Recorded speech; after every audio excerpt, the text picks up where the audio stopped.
पितृपक्ष में शरीर के इस अंग में जरूर घिस लेना सरसों का तेल। सभी रोगों से मिलेगी मुक्ति, होगी सभी मनोकामनाएं। पूर्ण वीडियो को अंत तक देखें। अंत में यह उपाय बताया गया है। श्री शिवाय नमस्तुभ्यम। हर हर महादेव। नमस्कार दोस्तों, स्वागत है आपका हमारे YouTube चैनल धर्मार्थ ज्ञान सागर में। दोस्तों, अगर आप अपने जीवन में कुछ नया सीखना चाहते हैं तो हमारे इस YouTube चैनल को सब्सक्राइब करें। दोस्तों, इस चैनल पर आपको मिलेंगे हिंदू संस्कृति से संबंधित वीडियो। सनातन धर्म में पितृपक्ष का विशेष महत्व है। धार्मिक मान्यताओं के अनुसार पितृपक्ष में स्नान, ध्यान, तर्पण, श्राद्ध कर्म इत्यादि से व्यक्ति को पितरों का आशीर्वाद प्राप्त होता है और पूर्वजों की आत्मा को तृप्ति प्राप्त होती है। इस अवधि में पितर अपने परिवार के सदस्यों से मिलने के लिए मृत्युलोक पर आते हैं।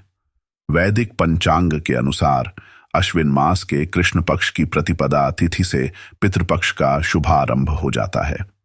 सनातन धर्म में पितृपक्ष का विशेष महत्व है। मान्यता है कि पितृपक्ष की अवधि में पूर्वज स्वर्गलोक से मृत्युलोक पर अपने परिवार के सदस्यों के साथ समय बिताने आते हैं। धार्मिक मान्यता है कि पितृपक्ष में श्राद्ध कर्म, तर्पण, पिंडदान और स्नान दान करने से जीवन में सुख समृद्धि की प्राप्ति होती है। साथ ही इस अवधि में इन कर्मों को करने से पूर्वजों की आत्मा को शांति मिलती है और उनका आशीर्वाद प्राप्त होता है। शास्त्रों में यह विदित है कि पितृपक्ष में स्नान, दान और तर्पण इत्यादि का विशेष महत्व है। इस अवधि में किसी ज्ञानी द्वारा ही श्राद्ध कर्म या पिंडदान इत्यादि करवाना चाहिए। साथ ही किसी ब्राह्मण को या जरूरतमंद को अन्न, धन या वस्त्र का दान करें। ऐसा करने से पितरों का आशीर्वाद प्राप्त होता है। पितृपक्ष पूर्वजों की मृत्यु के तिथि के अनुसार श्राद्ध कर्म या पिंडदान किया जाता है। किसी व्यक्ति को यदि अपने पूर्वजों की मृत्यु का तिथि याद नहीं है तो वह अश्विन कृष्ण पक्ष की अमावस्या के दिन यह कर्म कर सकते हैं। ऐसा करने से भी पूर्ण फल प्राप्त होता है। पितृपक्ष या श्राद्ध पक्ष की शुरुआत 29 सितंबर से हो चुकी है, जिसका समापन 16 अक्टूबर 2023 को हो जाएगा। श्राद्ध पक्ष में पितरों से निमित्त पिंडदान, तर्पण आदि जैसे कर्मकांड किए जाते हैं। इसी तरह श्राद्ध में भोजन कराने का भी विधान है। मान्यता है कि श्राद्ध में कराया गया भोजन पितरों तक पहुंचता है और उनकी आत्मा तृप्त होती है। श्राद्ध का भोजन अन्य दिनों की तुलना में अलग होता है। इसमें लहसुन, प्याज, मसूर दाल, मांसाहार आदि वर्जित होते हैं। श्राद्ध का भोजन 5 जगहों पर निकाला जाता है। ब्राह्मणों को भी श्राद्ध का भोजन कराया जाता है। लेकिन श्राद्ध में केवल भोजन पकाने ही नहीं बल्कि परोसने के भी कुछ नियम और विधियां होती हैं, जिसका पालन जरूर करना चाहिए।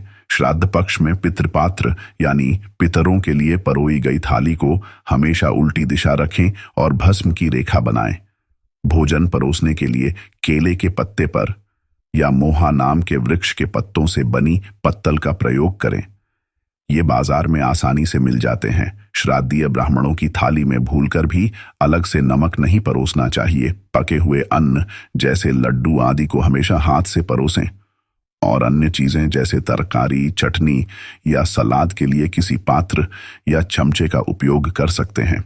सभी सनातन धर्मावलंबियों को अपने पितरों की कृपा आशीर्वाद पाने के लिए श्राद्ध पक्ष के मध्य तर्पण, श्राद्ध कर्म आदि अवश्य करने चाहिए।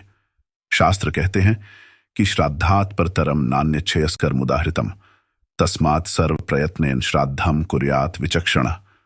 अर्थात इस संसार में दैहिक, दैविक और भौतिक तीनों तापों से मुक्ति पाने के लिए श्राद्ध से बढ़कर कोई अन्य उपाय नहीं है। इसीलिए मनुष्य को यत्नपूर्वक श्राद्ध करना चाहिए। पितरों के लिए समर्पित माह श्राद्ध पक्ष भादों पूर्णिमा से आश्विन अमावस्या तक मनाया जाता है। परम पिता ब्रह्मा ने यह पक्ष पितरों के लिए ही बनाया है।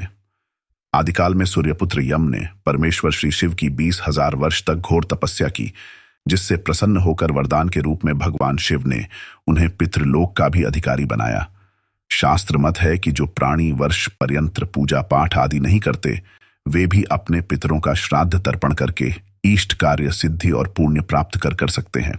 यदि किसी के परिवार में वंश वृद्धि नहीं हो रही है तो उन्हें अवश्य ही पितृपक्ष में अपने परिवार के पूर्वजों को तर्पण करके और उन्हें प्रसन्न करने के लिए उनके मनपसंद का भोग लगाना चाहिए।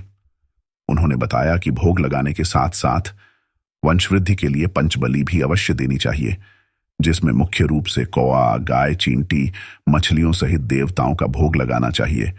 इन पांचों के लिए घर पर अलग से भोजन बनाकर और उसे अलग अलग बर्तनों में जमाकर इन सभी का भोग लगाना चाहिए और ब्राह्मण को घर बुलाकर उन्हें प्रेम पूर्वक भोजन कराने के साथ साथ उन्हें दान दक्षिणा देनी चाहिए। ऐसा करने से अवश्य ही पितृदेवता प्रसन्न होते हैं और परिवार को सुख, समृद्धि और वंश वृद्धि का आशीर्वाद देते हैं। मान्यता है कि पितृपक्ष में श्राद्ध और तर्पण करने से पितर प्रसन्न होते हैं और आशीर्वाद प्रदान करते हैं। उनकी कृपा से जीवन में आने वाली कई प्रकार की रुकावटें दूर होती हैं। व्यक्ति को कई तरह की दिक्कतों से भी मुक्ति मिलती है। श्राद्ध न होने की स्थिति में आत्मा को पूर्ण मुक्ति नहीं मिलती। पितृपक्ष में नियमित रूप से दान पुण्य करने से कुंडली में पितृदोष दूर हो जाता है।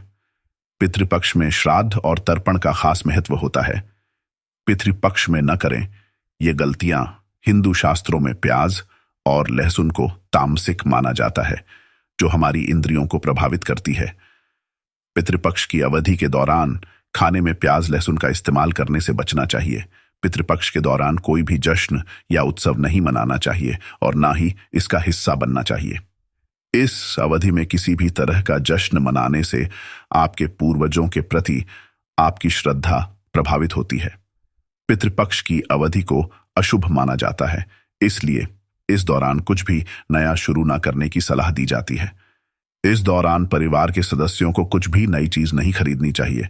पितृपक्ष का समय पूर्वजों को समर्पित है, इसलिए इस अवधि में शराब या मांसाहारी भोजन के सेवन से बचना चाहिए। पितृपक्ष के दौरान नाखून काटने, बाल कटवाने और दाढ़ी बनवाने से बचना चाहिए। पितृपक्ष में हम अपने पितरों को नियमित रूप से जल अर्पित करें। यह जल दक्षिण दिशा की ओर मुंह करके दोपहर के समय दिया जाता है। जल में काला तिल मिलाया जाता है और हाथ में कुश रखा जाता है। जिस दिन पूर्वज की देहांत की तिथि होती है, उस दिन अन्न और वस्त्र का दान किया जाता है। उसी दिन किसी निर्धन को भोजन भी कराया जाता है। इसके बाद पितृपक्ष के कार्य समाप्त हो जाते हैं। सनातन मान्यता के अनुसार जो परिजन अपना देह त्याग कर चले गए हैं, उनकी आत्मा की तृप्ति के लिए सच्ची श्रद्धा के साथ जो तर्पण किया जाता है, उसे श्राद्ध कहा जाता है।